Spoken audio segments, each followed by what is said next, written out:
What's good with y'all, man? It's your boy Will back with another video. And today we're gonna be getting into another interesting video topic. Now, your Cleveland Browns have went out and dismantled, beat down, destroyed, spanked, bent over, whatever you want to call it, however you want to destroy, break it down. They blew out the Texans. Now, I made a video, I want to say last Thursday. I think it was last Thursday I made a video.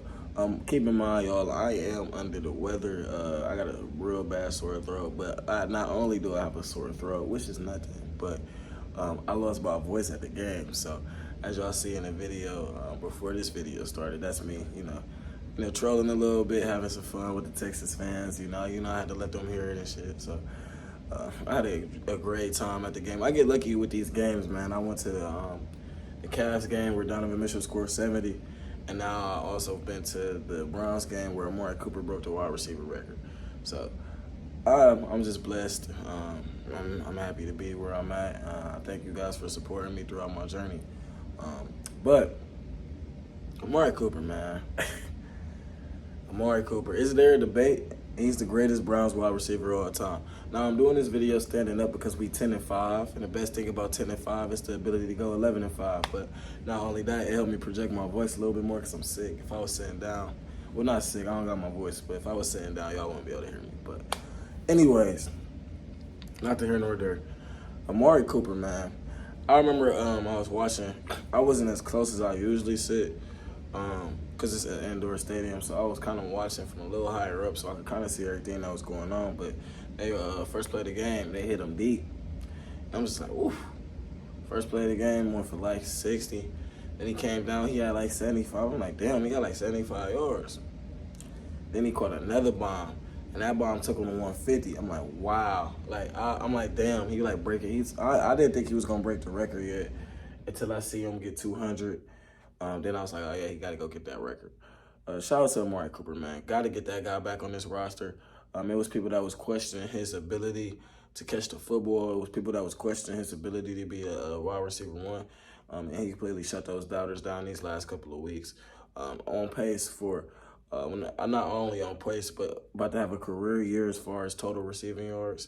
I'm about to have he's just also had his best game in his career. I'm pretty sure with 265.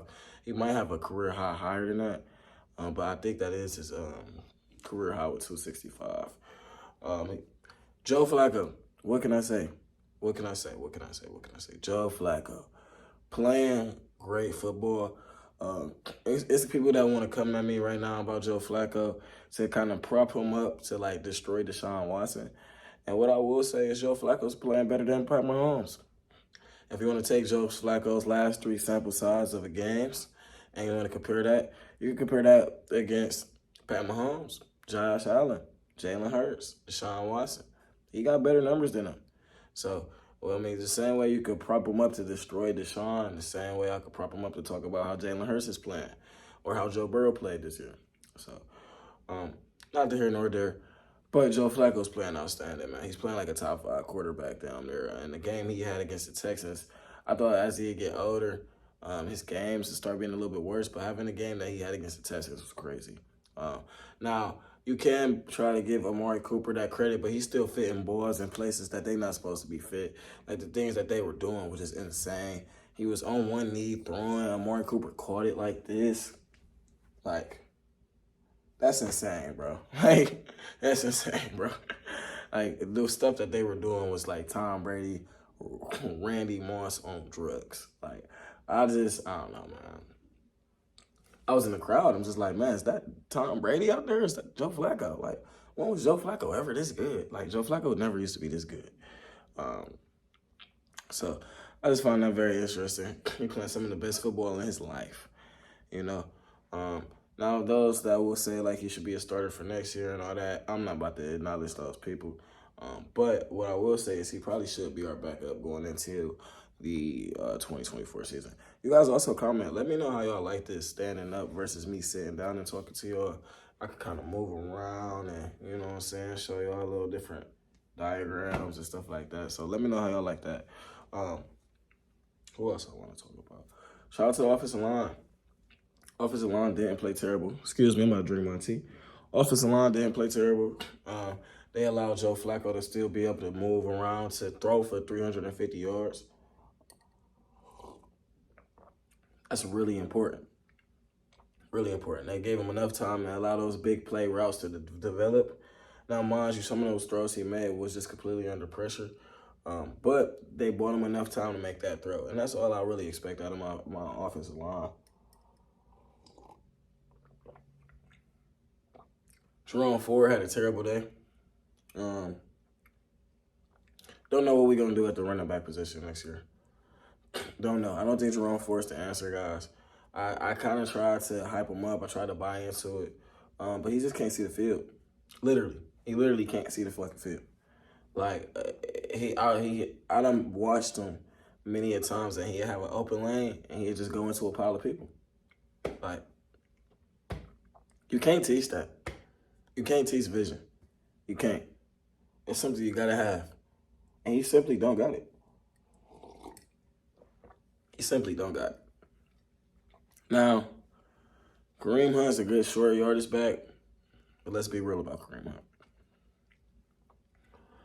Outside of David Njoku and Amari Cooper,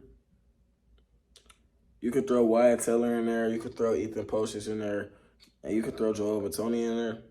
The Browns got no offensive elite weapons. And they're doing what they're doing with Joe Flacco, David Njoku, and Amari Cooper. If Kevin Stefanski is not your head coach of the year, you're biased. Straight like that, bro. What he's doing right now is remarkable. We got a 38-year-old man playing the best football of his life. Amari Cooper, David Njoku playing the best football of their life. You got your defense playing at a top 5, or not top 5, but like one of the greatest Browns defenses of all time. Got to give Stefanski his flowers, man. I haven't even talked about the defense yet. We at the 7-minute mark in the video.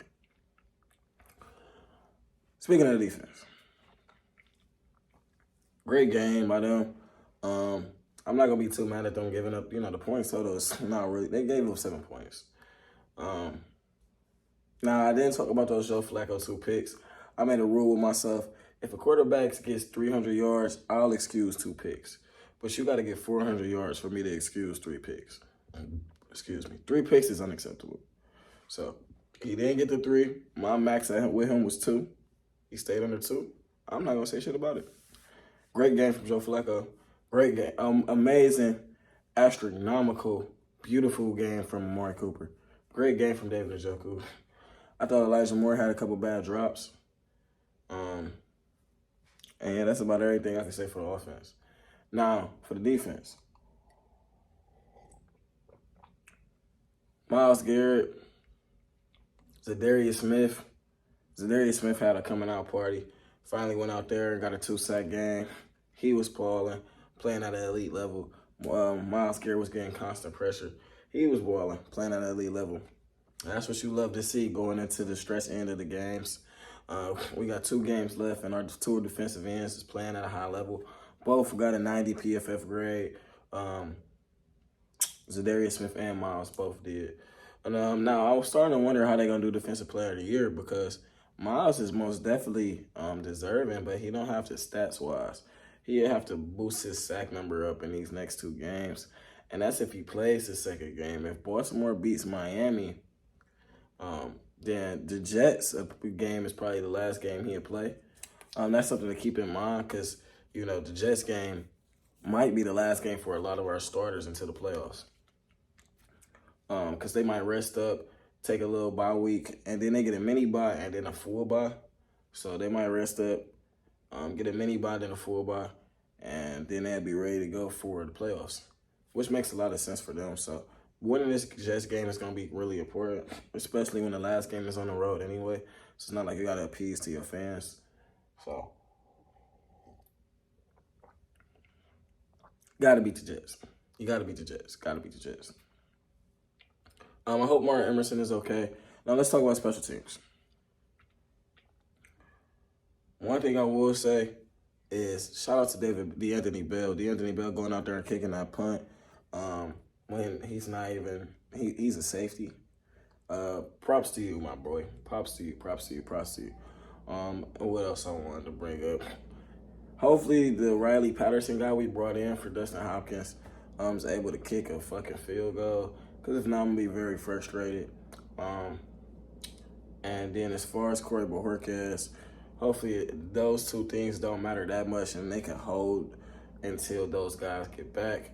But finishing that game without a punter, without a kicker, that's a whole nother thing to talk about to go to Kevin Stefanski's winning bracket.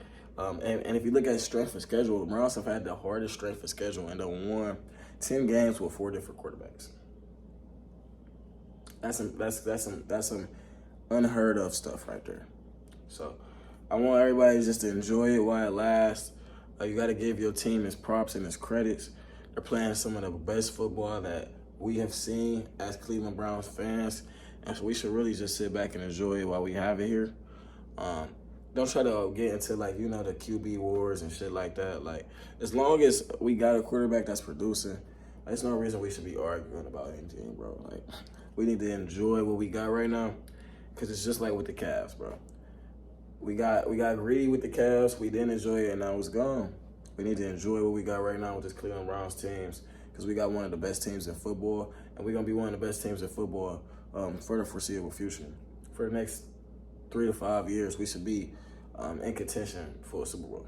So that's going to be my thoughts, my ideas, and I want y'all to comment down below how y'all feel about this. Comment down below how you felt about the game, and we're going to go from there. I'm going to drop a pre-game for this Jets game because it's a short week, and I'm going to drop my little videos in between. But it's your boy, Will. I appreciate y'all. I love y'all. Y'all have a blessed one. Peace.